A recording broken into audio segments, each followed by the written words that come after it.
I can't help but feel like marriage counseling might have been a lot simpler.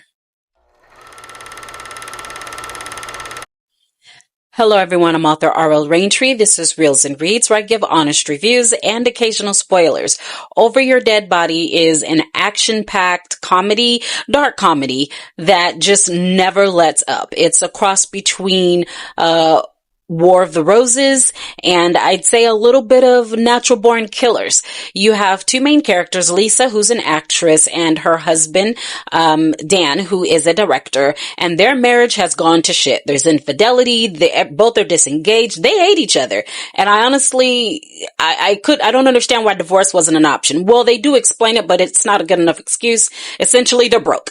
They're broke. And both of them are equally at fault for the downfall of this marriage, but it doesn't change the fact that if you gotta hate somebody, you're not gonna hate yourself, you're gonna hate the partner. So they truly hate each other. Now, Dan takes Lisa out to this cabin in the woods. You already know that's not a good thing because he fully intends to offer. He even has an idiot friend who's supposed to help him do this.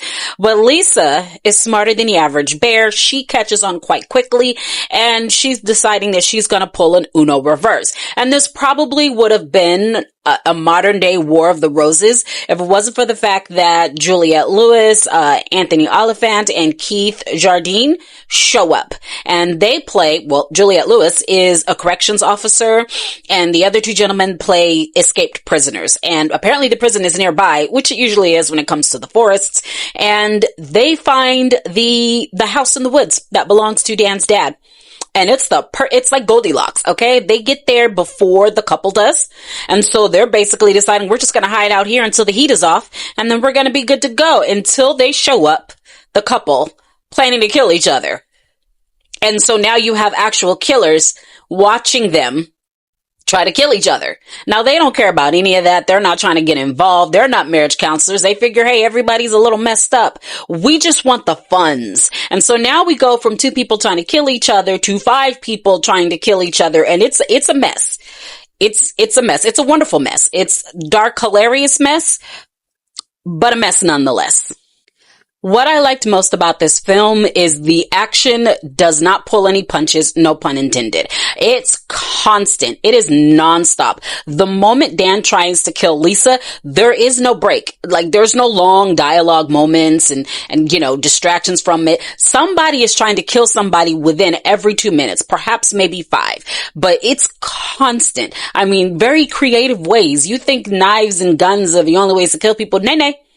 They've come up with a lot of creative ways. In fact, one of the characters says, I'm getting kind of bored with murder and I need to come up with a new way. And if you see it on screen, presume it's a weapon. I also love that it's a dark comedy. I don't know how to describe the comedy other than dark. There are times when you're not expecting a laugh, and then you just wind up cracking up. I mean, the father character is hilarious in his own right, and yet at the same time, it's still pretty dark. It's like you can't believe you just laughed, but you know that it was intended for you to laugh. It's a mind fuck, if you will.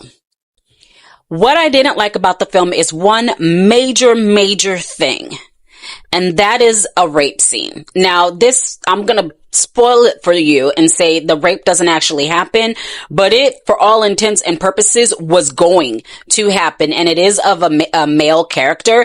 They're basically doing the whole prison trope, you're going to be raped, yada yada, and I feel like it just wasn't necessary. Not only was it not necessary, I mean, it could have been verbally implied, or, there are a lot of other things that happen in prison. We don't have to keep running this trope into the ground. We get it, and quite frankly, it added nothing to the film. It didn't make what the couple was going through that much more traumatizing. There were a lot of ways to traumatize them. There were a lot. I mean, I'm an author. I could have helped you out, but there was no need for this rape scene, and it went on and on and on. And again, a fleeting comment I could have forgiven, a suggestion, a crotch grab or something like that to kind of imply that that's a possibility. I probably could have tolerated that, but this went on and it was graphic, and it just wasn't necessary, and it really knocked the film down quite a bit for me.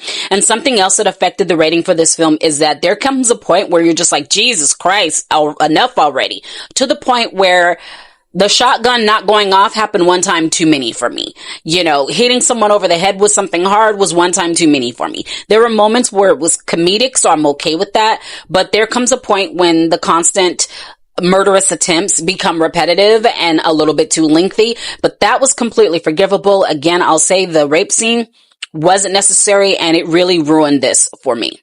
Listen, this film doesn't try to be anything that it's not, okay? It's an entertaining film. It makes you laugh. It makes you shout, Jesus Christ, what the fuck? There will be a lot of exclamations watching this film. Not in a way that's like, says that you hate it, but in a way where you're just like, oh my God, how much worse could this get? And then they swiftly show you how much worse it could get. Now, I'm going to be honest and say I don't recommend watching this film in theaters. This is definitely a streaming type film. I'm sorry to say that. I know a lot of money gets spent in Hollywood, but this is definitely a streaming film. Something you watch on a Friday night when you've got nothing to do. Something when you just need something that's different from everything else. Something to make you laugh. Something to make you, astonished. This is a great film for that. So because of that, I'm going to give it 3 stars. And don't think that's a bad rating. That means it's good enough to be worth your time. Not good enough to be in the theaters. Definitely going to be something you're talking about around the water cooler, though I wouldn't advise it. You'll probably get in trouble with HR for sexual harassment. You're going to love Juliette Lewis. She gives us a little bit of Mallory from Natural Born Killers in there. But, I wouldn't spend money to see this movie. I would definitely catch it on streaming. And yeah, it's worth your time. So let me know, what's your favorite Juliette Lewis movie? The whole reason I wanted to watch this was because of Juliette Lewis, and Natural Born Killers was definitely one of my favorites. I watched it recently, and I have to say I'm embarrassed that I thought that they were a great couple, but I was just a kid when I saw it. So, don't hold me to that. Anyways, as always, thanks for watching.